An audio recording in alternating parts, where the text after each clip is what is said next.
ஏக்கா கவிதா அக்கா என்ன தம்பி எங்கக்கா போயிருக்கிறீங்க? கையில என்ன பயங்கரமா இருக்குது? பிச்சைக்கார நாய் கேக்குது பாரு ஒரு கேள்விய. ஆமாப்பா, சமைக்கிறதுக்காக மளிகை சாமான் வாங்கி போயினுக்கிறேன். எது மளிகை சாமான் வாங்கி போறீங்களா? ஆமா, அப்படியே நீங்க வீட்டுல போய் சமைச்சிட்டாலும் நீங்க சமையல் பண்ணா உங்க வீட்டுக்காரையும் ஹோட்டலா தேடி போயிட்டு இருக்காரு. கதெல்லாம் விட்டுருக்காதீங்க நீங்க சமைக்கிறன்ட்டு. உங்களை பத்தி எனக்கு தெரியாதானே? ரொம்ப வாசிக்காத. மளிகை சாமான் வாங்கி போறேன்னு தான் சொன்னேன். நான் சமைக்க போறேன்னு சொன்னேன்னா நம்ம வீட்டு பக்கத்துல குமுதா இருக்கிறாள்ல, அவ கேட்டா மளிகை சாமான் வாங்கி வந்து கொடுன்னு. 500 ரூபாய்க்கு மளிகை சாமான் வாங்கி கொடுத்தா 50 ரூபாய் கமிஷனு. அதை வாங்கி போய் கொடுத்துட்டோம்னா நமக்கு காசும் கிடைச்சிடும். அவ சமைக்கிற சாப்பாட்டுல குழம்பு சாப்பாடு எல்லாமே நமக்கு சாப்பிடறதுக்கு கொடுப்பா. எது 500 ரூபாய்க்கு மளிகை சாமான் வாங்கி கொடுத்தீங்கன்னா 50 ரூபாய் உங்களுக்கு கமிஷன் கிடைக்குமா? நல்லாதான் இருக்கு. இவ மட்டும் இல்லப்பா, நம்ம தெருவுல இருக்கிற எல்லாருமே அது மாதிரிதான் மளிகை சாமான் வாங்கி போய் கொடுத்தா 50 ரூபாய் கமிஷனும் கொடுத்துருவாங்க.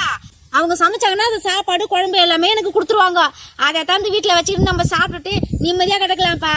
தெருவுல இருக்கிற எல்லாருக்கும் அப்ப நீங்க தான் மளிகை சாமான் சப்ளை பண்றீங்கன்னு சொல்லுங்க. நல்ல கமிஷன் கிடைக்கும் போல, நல்லா சம்பாதிக்கிறீங்க போல. நீங்க இன்னைக்கு ஃபுல்லா வீட்டுல வேலை செஞ்சுக்கிட்டேன், சம்ஷன் கிடக்குதுங்களா முட்டாள் மாதிரியா? அதெல்லாம் வேஸ்ட்.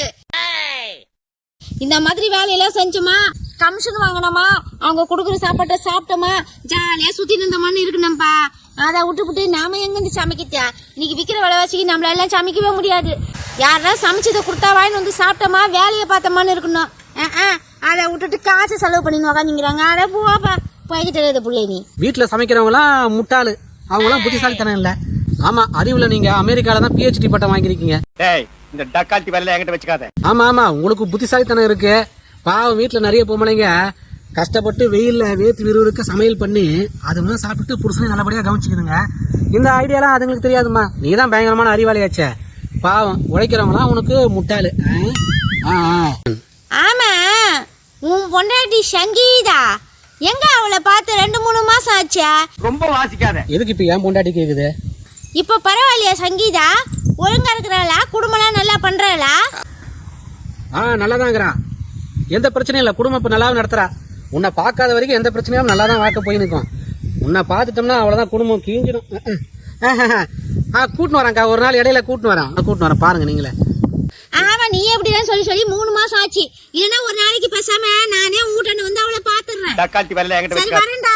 அவங்க வேற இன்னும் போன மளிகை கடைக்கு போன ஆளை காணும் தேட போறாங்க. நான் போறேன். சரி வை விடு. போங்க. அவங்க வேற சாப்பாடு பண்ணி வச்சுன்னு எனக்காக காத்துன்னு இருப்பாங்க. எங்க அவ காணுமே வந்தா குடுக்கலான்ட்டு போய் அது ஏச்சும் ஒரு 4 வயசு சாப்பிட்டுட்டேன். அடுத்த வீட்டுக்கு மளிகை சாமான் வாங்க போனா எனக்கு நிறைய வேலை இருக்குது. ஒரு நாளைக்கு உன் பொண்டாட்டி வந்து நானே வீட்டாண்ட பாத்துக்கிறேன். சாப்பாடும் குழம்பு ரெடியா இருக்கும் வச்சுன்னு உங்களுக்காக சொன்ன மாதிரி காத்து நிற்பாங்க. என்கிட்ட எதுக்கு பேசி நேரத்தை வீணாக்குறீங்க? சரி வரேன்ப்பா, தள்ளி போங்கக்கா போங்க.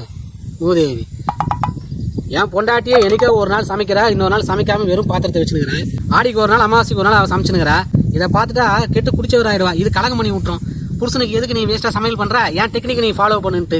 அப்புறம் உன்னால நான் கேட்டேன், என்னால நீ கேட்டன்ற கதையாயிடும். கழுதைய பார்த்து கழுதை பிடிக்க உள்ள கதையாயிடும். இவ எதுக்கு இந்த நேரம் பார்த்து வரா?